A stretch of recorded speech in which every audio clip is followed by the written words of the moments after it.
এরপরে প্রশ্ন করেছেন মিলন মিয়া, আপনি জানতে চেয়েছেন মৃত ব্যক্তির কবরে মাটি দেওয়ার সময় মিনহা খালাকনাকুম ওয়া ফিহা নুঈদুকুম ওয়া মিনহা নুখরিজুকুম তারাতান উখরা এই দোয়া পড়া কি সঠিক? আমাদের দেশে অনেকেই লাশ কবরে রাখার সময় এই দোয়া পড়ে থাকেন। কোরআন কারীমের আয়াতের অংশবিশেষ মিনহা খালাকনাকুম ওয়া ফিহা নুঈদুকুম ওয়া মিনহা নুখরিজুকুম তারাতান উখরা, এটাকে দোয়া বা জিকির হিসাবে যারা পড়ে থাকেন তারা মনে করেন এটা সুন্নাহ। আয়াতের অর্থ হলো আল্লাহ তাআলা বলছেন যে মাটি থেকে আমি তোমাকে সৃষ্টি করেছি, আর এই মাটিতেই তোমাকে আমি ফিরিয়ে আনবো, অর্থাৎ এই কবরে তোমাকে আসতে হবে, আর এই কবর থেকেই তোমাকে পুনরায় ওঠানো হবে, এখান থেকেই তুমি আবার জীবিত হয়ে কিয়ামতে একত্রিত হবে।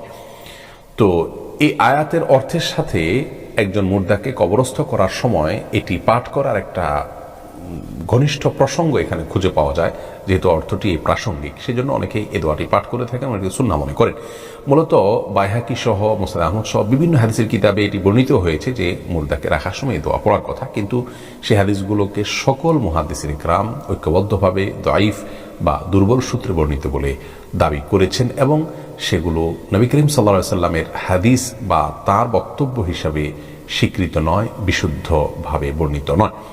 যার কারণে আমরা বলবো যে মুর্দাকে মাটিতে রাখার সময় বা কবর দেওয়ার সময় বা কবর দেওয়ার পর মাটি দেওয়ার সময় সে এই দোয়া পাঠ করার বা এই জিকির পাঠ করা বা কোরআন আয়াত পাঠ করার কোনো গ্রহণযোগ্য ভিত্তি নেই।